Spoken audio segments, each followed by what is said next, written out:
Bienvenidos a nuestro viaje de fe, recorriendo la Biblia en orden cronológico. Cuando comencemos esta primera semana, vamos a empezar por Génesis y los primeros 5 libros de la Biblia. Iremos terciando con algunos pasajes también que comparten los mismos conceptos e ideas, pero enfrentando los 5 primeros libros vas a encontrar un Dios que forma una familia en Génesis, un Dios que construye una nación en Éxodo, un Dios que establece un estándar o una norma en Levítico, un Dios que disciplina a su pueblo en Números y un Dios que da a su nación un nuevo comienzo allí en Deuteronomio. Cuando llegas a Génesis, no sé si sentís esa sensación que a mí me pasa de comenzar un libro o el libro de Dios desde el principio, sabiendo lo que voy a leer, pero con expectativas de nuevas lecciones y con el anhelo de llegar a Apocalipsis, ¿no? Es siempre un placer especial, obviamente cualquier parte de las Escrituras, pero comenzar desde Génesis, ¿no? Con un nuevo y un renovado enfoque.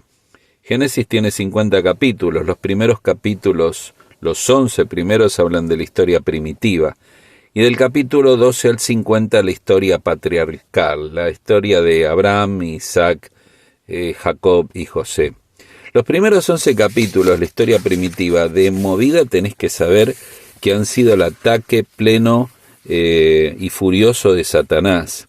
Es que allí está el comienzo de todo, la gloria del Creador, Dios, comenzando la familia, los principios para el matrimonio, el odio y la maldad del ser humano desarrollado, la inmoralidad y una humanidad que se aleja de Dios, a su vez la presentación de hombres y mujeres piadosos. Realmente me ha sorprendido siempre el ataque a estos primeros 11 capítulos, así que dedícate a leerlos con atención, ¿no?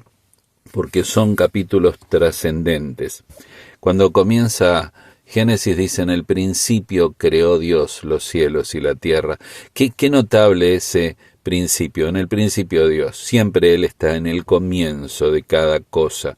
La palabra crear es la palabra hebrea bara. Y es una palabra interesante, o bará con B larga, ¿no? Porque tiene que ver no con la palabra formar o hacer, que también hay dos palabras así, que tienen que ver con formar o hacer con materiales preexistentes. La palabra bará tiene que ver con formar de la nada, crear de la nada.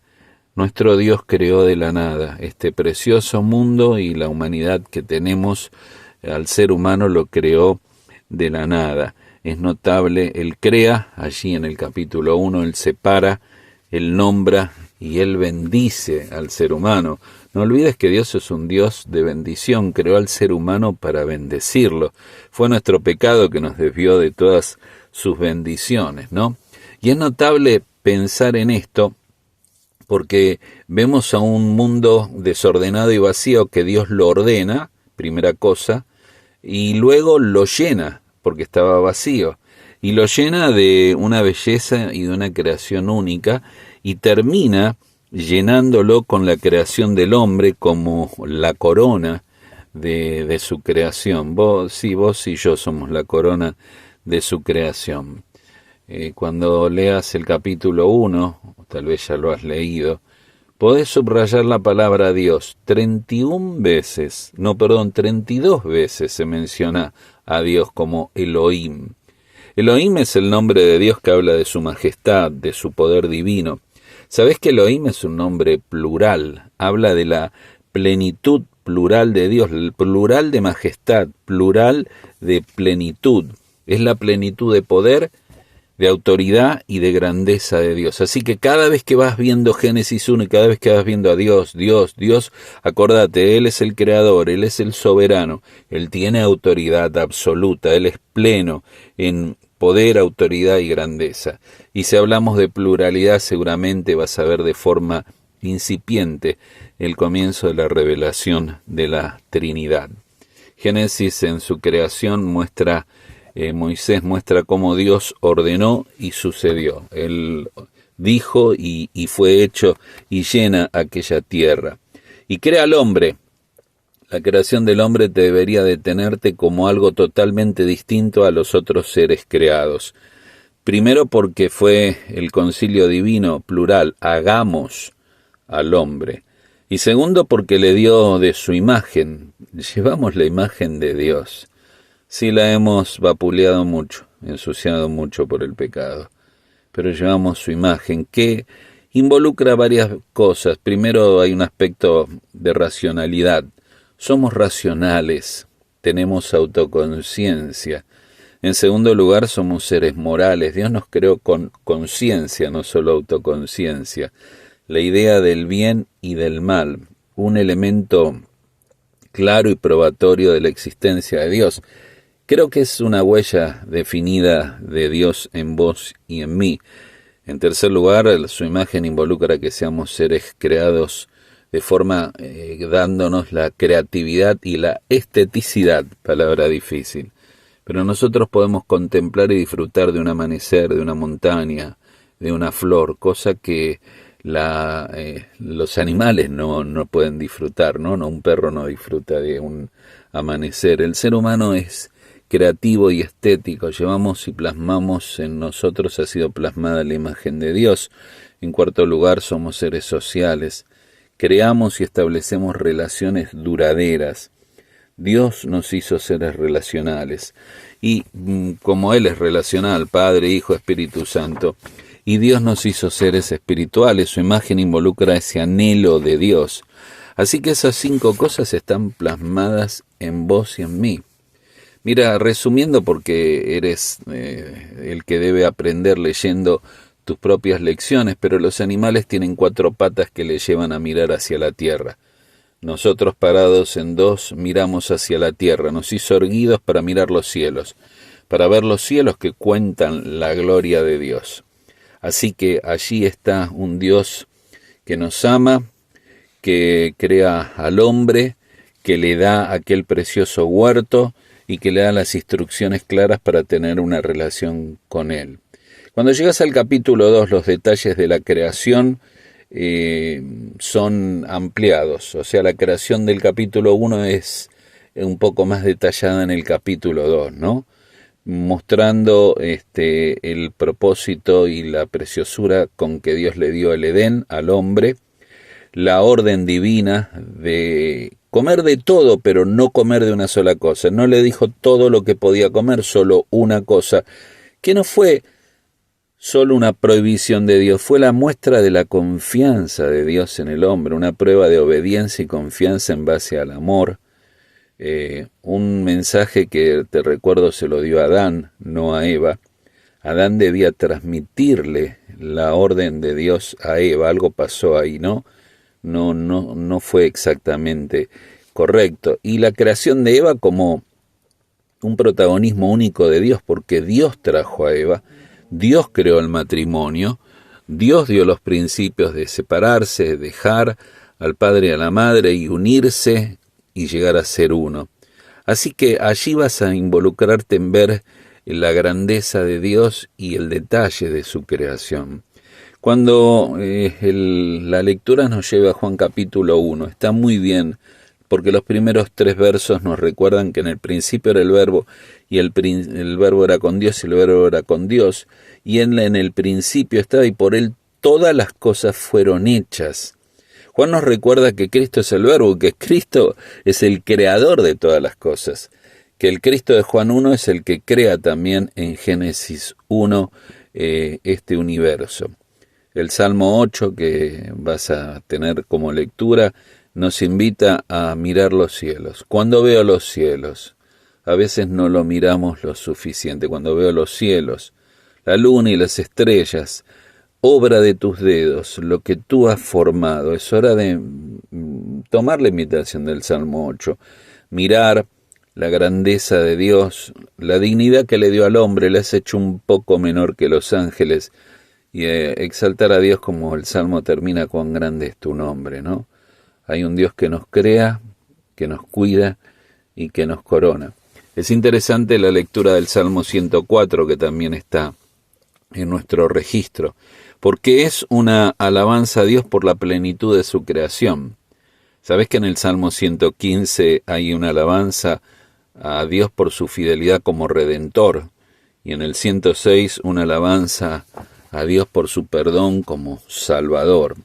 Pero el Salmo 104 nos habla de un lugar creado por Dios que habla de su grandeza y habla de su bondad y nos invita a meditar en él. Claro, llegamos a Génesis, capítulo 3, 4 y 5. La tentación debería ser un tiempo para que medites en todas las lecciones, en todas las formas en que Satanás ataca, en las áreas débiles en que Eva y Adán fueron tomados. Oí la voz del enemigo que siempre está rondando en nuestra cabeza, ¿no? Le estaba hablando a Eva.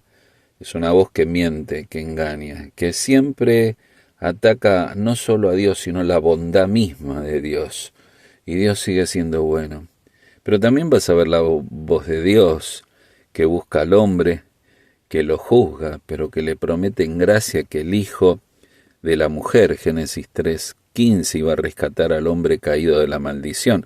El Hijo de la mujer es Jesucristo, Hijo de María. Así que vas a ver esas voces y le agregale la voz del hombre de miedo y de vergüenza. Cuando llegas al capítulo 4 de Génesis, ves las simientes que ya dividen a la humanidad hasta el día de hoy. Y ni que hablar del camino de Caín, ¿no? Un camino que va a producir envidia, celos, odio y muerte. Cuando leas el capítulo 5, no lo pases por alto, porque en las genealogías vas a ver algunos personajes como Enoc. Considera Enoc la fidelidad de él y su caminar con Dios. Mirá lo largo y lo extenso de la vida de Matusalén, que tenía que ver con que Dios estaba estirando la vida de Matusalén, porque cuando él muriera iba a venir el juicio. Y no dejes de detenerte en Noé, que quiere decir reposo o alivio. Era el hombre que iba a traer el alivio después de aquel diluvio. Que sí, te llega en Génesis 6, 7 y 8, la historia de Noé y el diluvio. Mirando la maldad del hombre, subrayá cómo la maldad fue de continua, de cada designio abierta delante de Dios. Observá cómo esa maldad tiene tantos aspectos. Observá la santidad de Dios que trae juicio, porque el pecado es pecado. Y observá la gracia de Dios en Noé, ¿no? Que halló gracia, porque Noé halló la gracia de Dios, porque obedeció la palabra de Dios cuando él le dio instrucciones, porque creyó en Dios y porque proclamó el mensaje de Dios. Pedro nos dice que Noé fue pregonero de justicia. Claro, pasa el diluvio y Génesis 9 nos presenta nuevas reglas, nuevas oportunidades y nuevas promesas. No habrá más diluvio, dijo el Señor, y puso su arco. Dios siempre tiene un nuevo comienzo. La vida cristiana es una vida de nuevas oportunidades. No lo desaproveches. Observa todo lo que ha pasado hasta este capítulo y en el capítulo 9 hay un nuevo comienzo. Por eso el Salmo 12, después lo leeremos, porque David pregunta, ¿se acabaron los fieles y piadosos sobre la tierra en medio de esta generación tan malvada? Y observa las palabras de David en el verso 1 y 2 y las palabras del hombre en el verso 3 al 5 y las palabras de Dios del verso 6 al 8. Y terminamos en Génesis capítulo 10 y 11, esa es la primera semana. Es un nuevo comienzo de la historia humana, ¿entiendes? Y aparece la historia de Babel y de la confusión, una buena terminología que define la vida de este mundo y lamentablemente cuando estamos lejos de Dios solo hay confusión. El pecado siempre separa. El pecado separó al hombre de Dios, Génesis 3. El pecado separó a un hermano de un hermano, Génesis 4. El pecado separó a una familia de familias, Génesis 9. Y ahora el pecado separa a una nación de otra nación. No dejes que el pecado te separe de tu vida, de tu familia, de tu hogar, de tus padres, de tu matrimonio, de tu relación con Dios. Toma las lecciones que estos primeros capítulos profundamente nos enseñan. ¿Y saben lo interesante? Cuando fueron divididas las naciones, recuerda Sem, Cam y Jafet, en Hechos capítulo 2, Dios revierte las cosas. Y de todas las naciones estaban allí y Pedro y los discípulos hablando en lenguas llegan con el Evangelio a cada nación en cada lengua. Y es aún más interesante Hechos, porque cuando llegas al capítulo 8 se convierte... ¿te acordás el tesorero eunuco de Candace? Él era etíope, o sea, era un descendiente de Cam.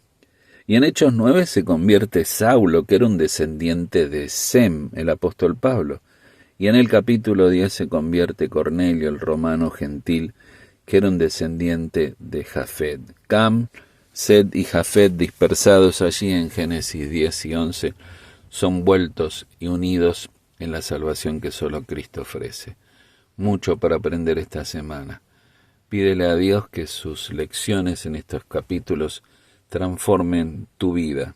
Yo quiero renovarme en estos capítulos que bien conocemos para tomar lecciones nuevas y algunas lecciones viejas que todavía debo aprender a vivir. Que Dios te bendiga en esta primera semana de lectura.